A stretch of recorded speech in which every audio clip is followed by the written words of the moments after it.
wave or throw a 5 in the comments if you can hear me okay. It's an absolute honor to be here. We're meeting for the first time. My name is James Zheng, co-founder of Wellness 360. And today I have the special opportunity to talk about some topics that have been very, very hot topics. And I wonder, have you seen the words GLP-1 in the headlines anywhere?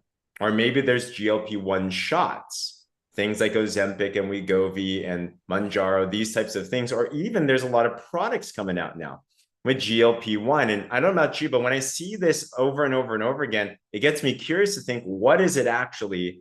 How does it work? And are there ways to be able to use this information, be able to better our health? Well, when I was thinking about that question, I had the opportunity just around, 2 weeks ago, Brett, we're at an amazing conference, and I had a chance to sit down with an incredible individual that you're about to hear from. I took a quick little interview, which, by the way, I've put into the replay, into the caption. If you want to hear that interview, it was spectacular off the cuff, but it was great. We talked about things like science, things like a product that we're going to introduce you today called Sugar Stop. And after that conversation, I was scratching my head and I'm like, Brett, we need to talk again because that was so good. And if that was off the cuff, imagine if we have a sit down like this as well too. And guys, today we have the honor of introducing you to somebody that if you want someone that cares about scientifically effective things, you want someone that will give it to you, no BS, the real facts, the real figures, and someone that not only understands the science, but he's also able to communicate in a way where it makes sense. And it's a lot of fun as well too. That's who we have the honor of introducing you to today. So, ladies and gentlemen, have an opportunity to introduce you to the one, the only Brett West. He's the Senior Research Scientist Director of PartnerCo Products. And he is with us here today to talk about some cool things. Mr. Brett West, how are you? I'm doing well. You set the bar really high at the beginning there, so I hope I don't disappoint tonight. But Yeah, I'm doing great. man, So, it's so uh, fun. And every single time I talk to you, I learn something new. And my background is I was studying biology at UC Berkeley. I was trying to be a medical doctor, so I'm super skeptical and I like the science. Is anyone here like that? You're like very like I need to know the facts and the figures and stuff. Some of you aren't, which is okay, but I'm that annoying person.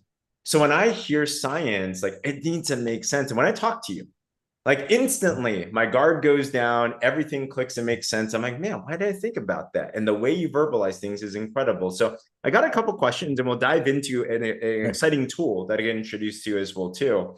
But first, for those of us that don't know your background, um, what has been your background in the research and development and wellness space? okay, so James, just everybody knows James went to Berkeley. He's smart, so got to know that much. Get in there. But I I didn't go to UC school. I went to Brigham Young University and University of Arizona, and I have degrees in molecular biology, pharmacology, and toxicology. Ooh. And so that's my academic background. And actually, I got into this the research and development of natural products, health products, through a connection I had through my wife to somebody, her sister, who came to visit us one winter in Arizona when I was in my graduate program there. And there was this new company that had started, and so it was noni juice, Tisha noni juice, that kind of got me in there. Mm. And she first explained to me her sister tried to explain some of what she thought was the science. She was not a scientist, but she kind of got things mixed up. And frankly, my impression is that this is witchcraft or something, Yeah. the voodoo medicine. That was my impression, but I did a little more work after that. And then actually through that connection, I got approached by one of the founders of that company that introduced this product, and they wanted to start a more formal research program. Mm. And they offered me a position. I was not intending on doing this. I was looking in the biotech industry as one of the things I was interviewing at a company in San Diego. There's some pharma companies in that area. And so I might have ended up in, the pharmaceutical side of things. But I said, this is interesting. I will do it for 1 year. And if it's baloney, I'm out. Wow. And in science, yes and no are both legitimate answers, right? As long as we do that. anyhow, that was 27 years ago. It was 1997. So Wow. we've found a lot of things since then, and been able to work on other things also in addition to noni. And tonight we're going to talk about some of those things. But that's my background. I've done a lot of work in some formulation as well, but also Mm, a tremendous amount of the natural product chemistry and pharmacology of how these things, what's in them, these natural products, what is in mm, them that has the benefit for the body and how it has the benefit for the body. wow. And then also the safety side, the toxicology side, kind of like what we would do for a drug, Mm, the prescription drug, but on natural products, which by the way have usually a much better safety margin mm, of safety, safety window or therapeutic index and safety index than pharmaceuticals, of course. And but I've done work in that area of published a lot of research in peer-reviewed journals. I presented in over 30 something, I don't know the exact number of countries. I've been to a lot of professional meetings, professional scientific meetings and presented there. The research I have patents, a couple handfuls of patents wow. that applied some PartnerCo patents now. With PartnerCo, we have patents that we've done.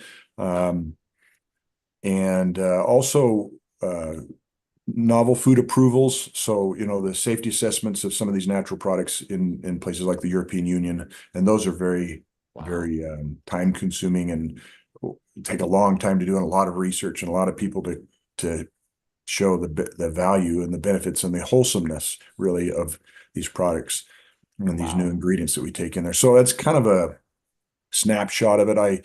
I don't just talk, I do Yeah. research. I even have my own little home laboratory, so I can do antioxidant testing on Wow. plants with my kids. If we're out hiking in the mountains and I see wildflowers, and I said, "Hey, let's look at these wildflowers up here at higher elevation, more exposed to UV light of the sun. Do you think they have higher antioxidant properties than the ones lower down that aren't, might be in the shade?" So we can just test that and do that kind of stuff. So, um, Wow. and I've done hundreds and hundreds and hundreds of antioxidant tests of various types as well, and Oh my gosh. all kinds of things. So. Um, Amazing. that's my introduction. Now it sounds like I'm starting to brag, so I'm going to stop.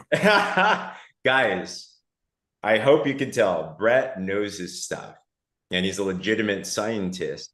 He is what I was supposed to be. So I'm looking at regrets and condemnation now. I'm just kidding. No, but I'm so appreciative of you because when you say something, it is not just off the cuff. You're a skeptic by nature. So I asked this question because I'm hearing about this thing called GLP-1. It's like a Mhm. buzzword. Can you what is GLP-1? What does it stand for? What does it do? Why is it such a big thing right now? It's glucagon-like protein, peptide 1. Hmm. And the so it's similar to glucagon. So without getting into a lot of things, Yeah. glucagon's a hormone that kind of has opposite the effect of insulin. Hmm. So it's there to help the liver produce glucose essentially and put it into the bloodstream and and so your brain needs a certain amount of glucose to function. Hmm.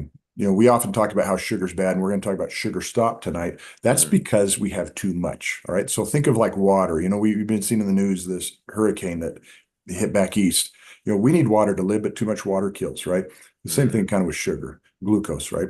But anyhow, glucagon, uh, GLP-1, what it is it's a hormone that basically it keeps it's part of the homeostasis process. Hmm. All right. And it's there it affects appetite as well. And it affects motility through the GI tract. And the reason people are interested, they talk about GLP-1 agonists. That's really Hmm. what the talk is today, in Hmm. today's times, about medications that have been produced that bind receptors on cells that this GLP-1 normally binds to, Hmm. and then it will slow reduce your appetite, slow uh, the flow of food through your GI tract, the emptying of your stomach, and so forth. And so you essentially eat less. Hmm. There's a problem there. So here's the toxicologist in me will kick in here. These agonists, these artificial ones that are, the injections, the GLP shots or the medication, Ozempic, things like that, Hmm. semaglutide, you know. these they have a longer plasma half-life. And by what that means is that the body will normally, the GLP-1, it'll bind, it'll do its job, but there's a safety mechanism in there. Eventually there are mechanisms in the body that'll break that thing down, Hmm. pull it off the receptor, and then everything goes back to normal. But these drugs, they bind there and they stay, and they stay a lot longer than they should. Hmm. So you have potential side effects. Now, one of them is with the slower movement of food through the stomach and through the intestines and all the way out, um, you have nausea, higher risk of nausea. Hmm. When things aren't moving through the GI tract well, you potentially have nausea. Hmm. And in some people, and that's a very high rate actually for these Hmm. medications. And sure, you're going to lose weight because things aren't moving through the body, but do you want that? It's going to make you sick, make you feel crummy. And then in a smaller number of people, they actually have paralysis of Wow. the GI tract, of the gut. And some people have a real hard time. So, um, a two-edged sword, and which edge is sharper, Hmm. for some Hmm. people it's not as big of an issue, but for others it's a real problem, and you hear about that in the news these days. So Makes everybody sense. wants to lose weight. We should lose weight. We can do things. A lot of people go to these medications. It's the newest thing. Hmm. But um, I'm not, if somebody's had success with it, great. I'm glad they have. If somebody has used it and they've had these side effects, I'm sorry you've had those side effects as well. And there's kind of this risk benefit, calculation that people make in using these medications. But it Hmm. seems to me, though, that over time, every time we have a new blockbuster weight management drug, Hmm. there's always something that comes Hmm. up.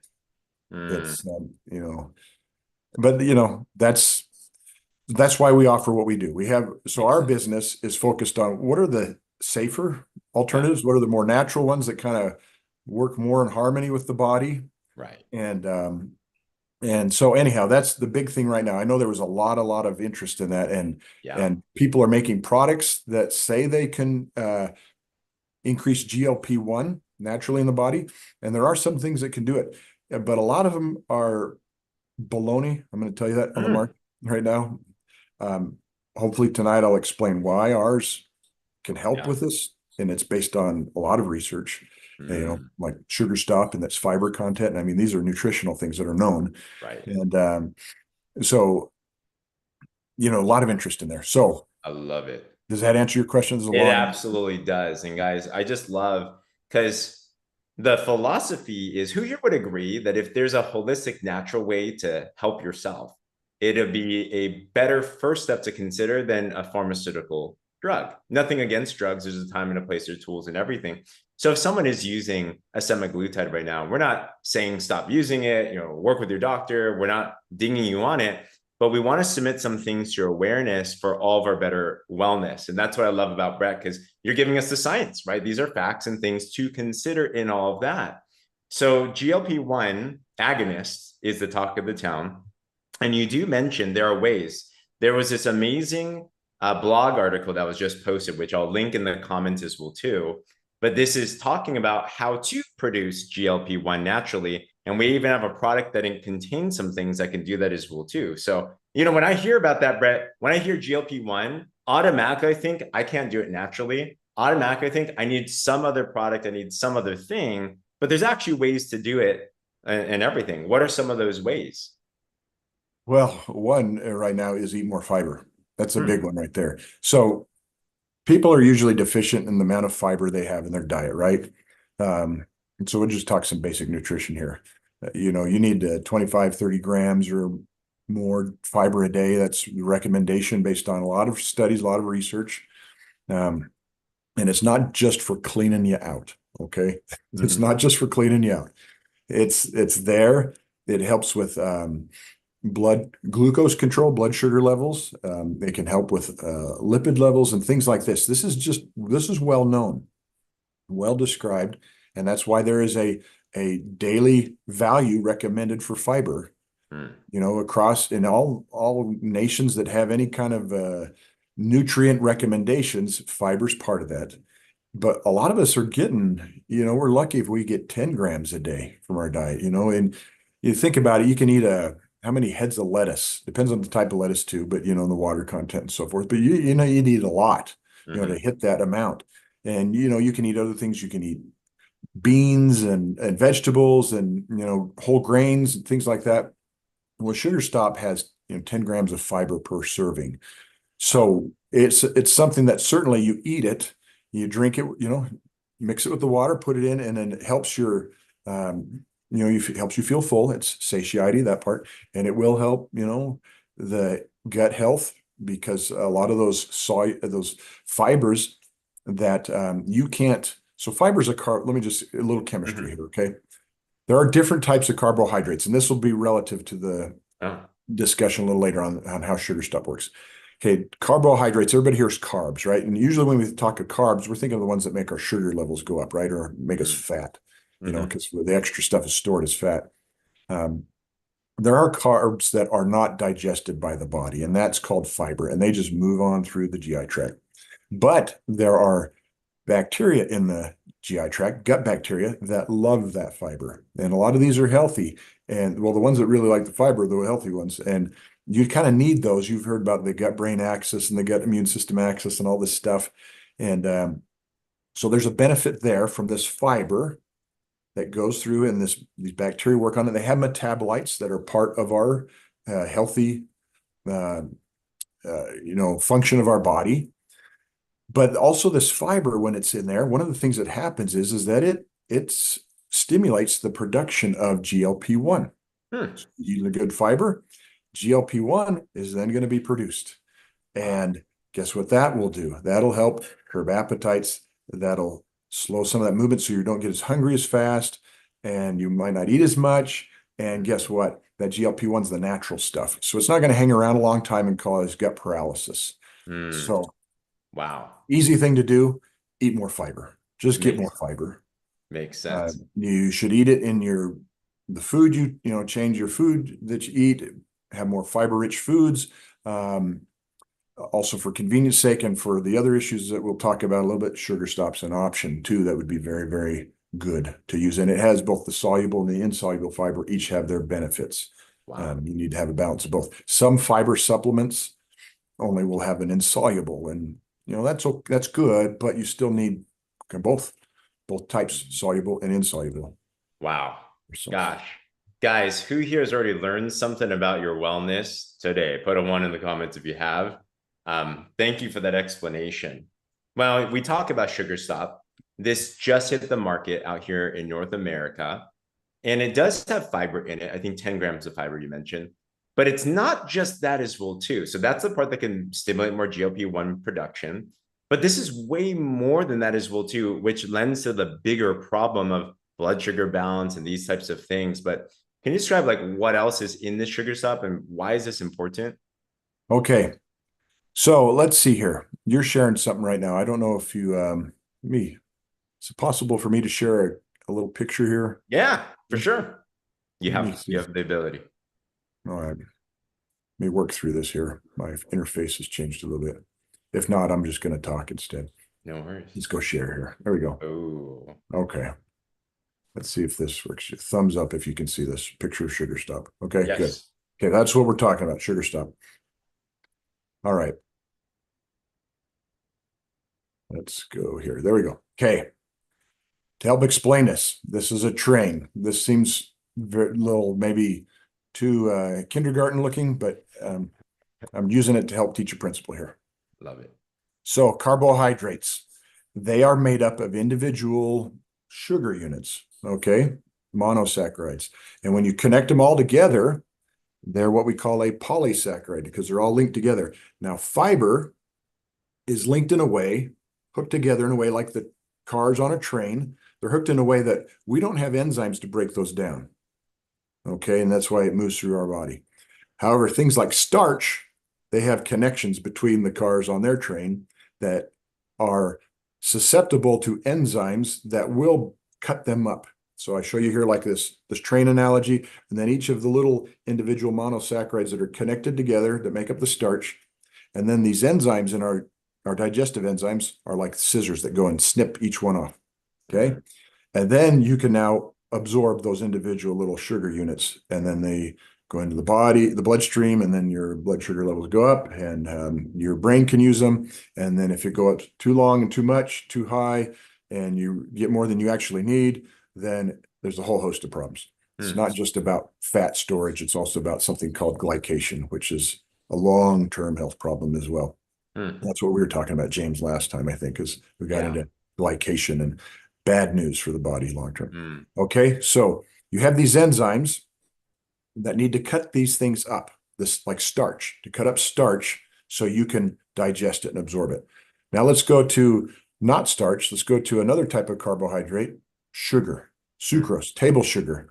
You put it in your little spoonful of sugar, helps the medicine go down, or you put it in your lemonade or your tea or whatever you're putting it in, your cookies, this tastes good. We love it. It's we use it. We eat a lot of it, a whole lot of it. There's estimates that we consume 100 pounds or so a year. A lot of typical American, 100 pounds of this sucrose. But again, it's connected to the two together, and they're not absorbed when they're connected like this. These, the locomotive and the train, the car behind it. I showing you the chemical structure on the bottom for those science nerds like me, if you want to see that. But sucrase is the enzyme that snips that in half, so then you can absorb the two parts, the glucose and the fructose. That's what sucrose is. It's a combination of a glucose molecule and a sucrose molecule. Okay, so those are the enzymes. That's digestion, basic physiology there. Now, we simply get too much starch. We simply get too much of those carbs that we call carbs. We get too much starch. We get too much sugar. We get too much dextrins in our food, way more than we need. So I mentioned the 100 pounds of sugar, typical estimate, USDA for typical American. But in our diet, I think the total calories from carbohydrates, I think that sugar component is maybe a third of that or a quarter. So you think of the total carbs, there's a lot more. But here's what's in sugar stop. You have something called white kidney bean extract. Now, there's I'm not going to give the technical name of the parts in there that do this. There's been research to identify each one of them, but there are things in there. We'll call them phytonutrients, or some people used to call them phyto-anti-nutrients because they noticed that this stuff, if you did this white kidney bean extract and they're trying to fatten up animals, that they wouldn't get as fat. So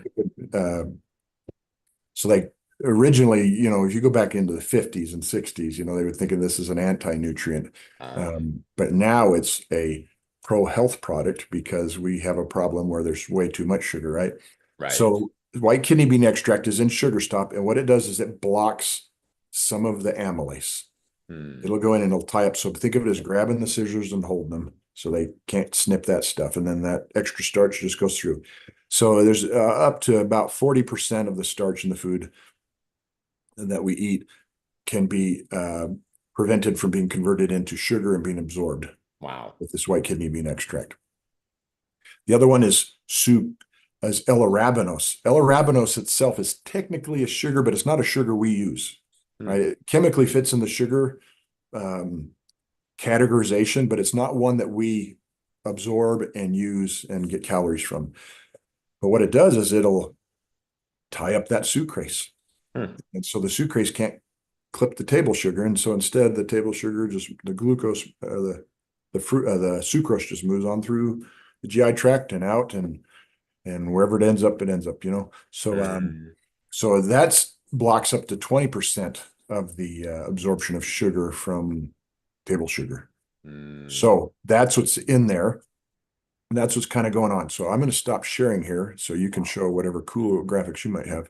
We could talk more about this. But that's what's in there. And then the fiber itself not only helps with GLP-1, but it's well known, well documented that the fiber will slow down the glycemic, essentially the glycemic load of the food.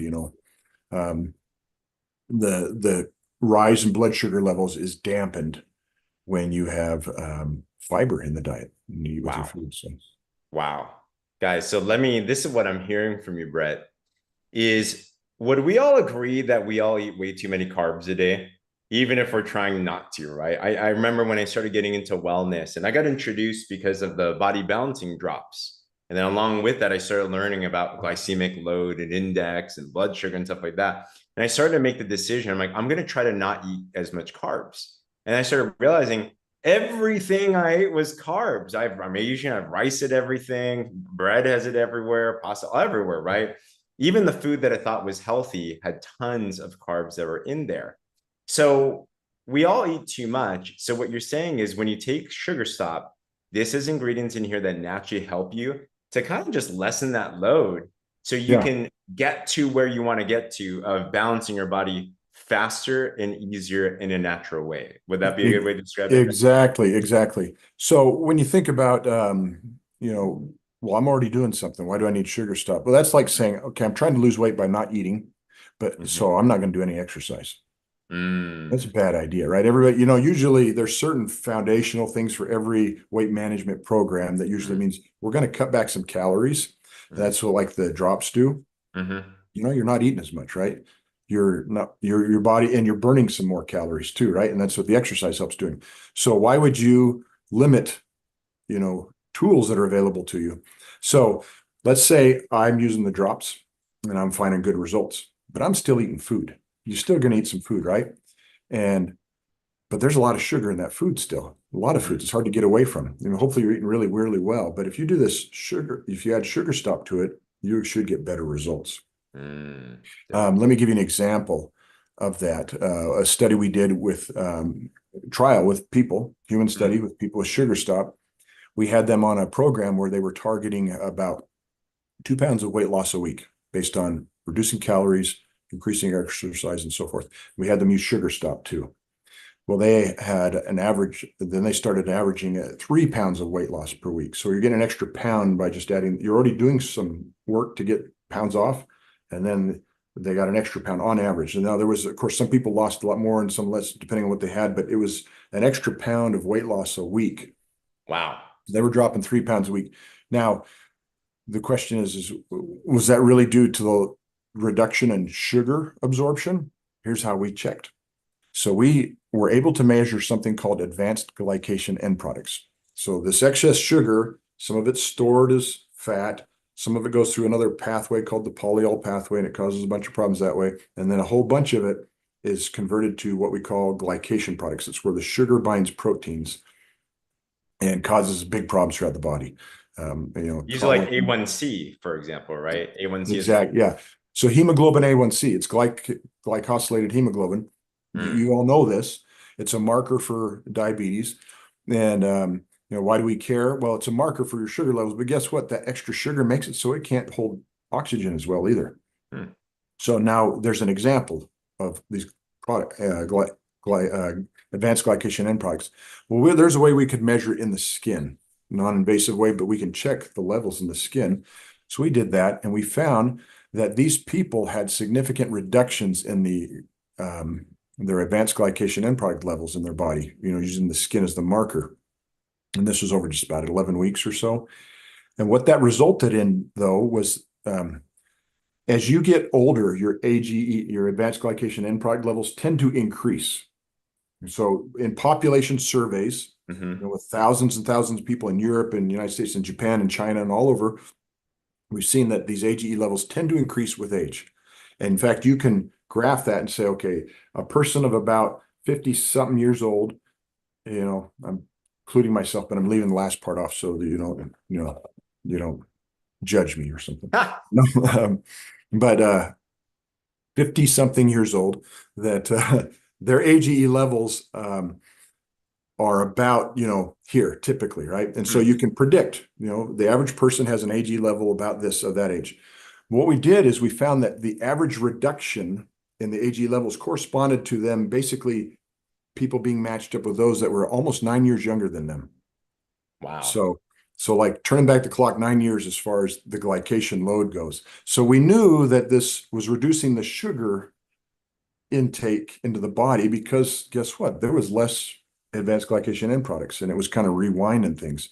So that's where we knew that this was working. We did the test, they dropped weight, but we also followed up with another one to show that, yes, this is actually reducing that sugar thing. Now you may say, well, why didn't you do A1C and all that? Well, we weren't doing, medical research. So, we were trying to do it the right way without Right. getting tied in too much into a drug claim per Oh my se. gosh. First, can we get us that? Where can we find that study? That Is that study's published online. Yeah, and I can get you a link to that. Oh my gosh. And then I can get, all the studies on AG. So I've actually published a lot of research on advanced glycation end products and some compounds, natural compounds that reduce them, and share a few things of those with you. But yeah, that's so that's Sugar Stop. Now imagine you have the Slenderize program, right? And you're on using that, and you add this on as well. This is a benefit, a plus. This is at the very minimum an additive benefit, or possibly synergistic, where you get more than you expected. So it's something that certainly I'd recommend doing. Wow. Okay. This is what I heard. My mind is blown, guys. Anyone excited with what you just heard? This is huge. So what's the biggest issue in the world right now that we're facing? It's blood sugar levels are imbalanced, which lead to a lot of other issues. I just did a quick Google stat search. 38% of Americans are pre-diabetic. So almost 4 in 10. That means that there's issues with how our bodies respond to these sugars. Mhm. So that's where all the drugs are coming in. That's where diabetes is coming in. And these lead to all types of other issues, right? Alzheimer's is now said to be type 3 diabetes, for example. So we want to find a way to attack this through all aspects, healthy lifestyle, exercise, and all that. But what you're saying is Sugar Stop is a way to actually attack the roots of all these things in a very natural, simple way. And you just take this once a day with your biggest meal. Is that how you take it? Just a scoop? Yeah, you take it once a day with your biggest meal. That's the recommendation. If you want to cheat and do it more, then feel free. But just remember, there's a lot of fiber in there too. So, how well there's sometimes you need a little adjustment too. If you're not used to a lot of fiber, you might want to go a little slow and in that, and then get you used to it. But yeah, your biggest meal is what you should be using it with at the minimum, and right beforehand, before you do it, so you get those carb blockers, the amylase and the sucrase inhibitors in the system, waiting for when you start. Plus, you're going to eat this. You're going to eat this first, and that's going to start stimulating the digestive response, and it's going to start pumping in the digestive enzymes and everything, and they're starting to get tied up. And by the time you get that food into you, that pasta that you're sneaking in, or that Never. whatever it is you're doing, that it can help with that. Wow. Now, that's what we're trying to do, is just control, help provide tools and things to help minimize the damage done from the sugar ultimately. Makes sense. And you can do all these things. Sometimes it's like, you ever see those commercials where people are herding cats, cowboys trying to herd cats, and they're running through they're trying to keep them corralled, and they're just running through their circle and everything. That's sometimes how it is with weight management, right? We try to do all these things to help us. These are the big things, right? To keep the big problems at bay. But there's a lot that gets through those sometimes. And this, like all that food, we're trying to eat less food, trying to reduce calories, make some healthy changes, but some of that still gets through. Some of that sugar is going to get through just because it's so prevalent. So makes sense. Here's something to help with that. Oh my gosh, Brett, I thought I knew the product. Evidently, I don't know the product and the science, because I'm still mind blown by what you shared. Thank you so much for your time. I'll start to conclude things. I so respect that. But guys, did you guys pick up a lot from Brett today? Just thank you so much. Do you have any last words as I start to close things off? I think I saw a question there. There's a bunch of questions and comments. What can I take this with shots and things. If you have any questions, I recommend you talk to your, physician, nurse practitioner, whoever's helping you. Tell me what this is. It's a very natural thing. I know people have questions about, or these work, how natural is this if it's blocking these enzymes? Well, these things happen to also be in your foods. Remember, these are coming from natural sources. We've just got a little higher concentration because guess what? We have a higher concentration of meat in it.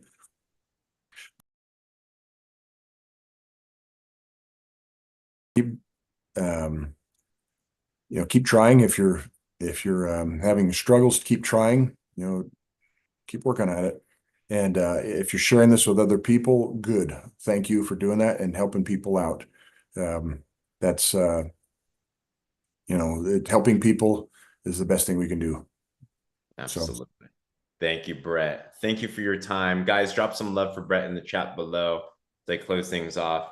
Feel free to hop off if you'd like to as well, too. I'll do some closing remarks here, but so appreciate you. And wow, I am so mind blown. So guys, here's some closing thoughts. Do the natural things. Be your own best advocate for your health. And what you saw today with the sugar stop was a very natural way to incorporate an extra tool to do. If you are looking to lose weight, this is what I caught, by the way. Well, if you diet and exercise, you can lose 2 pounds a week. With this, and if you incorporate the body balancing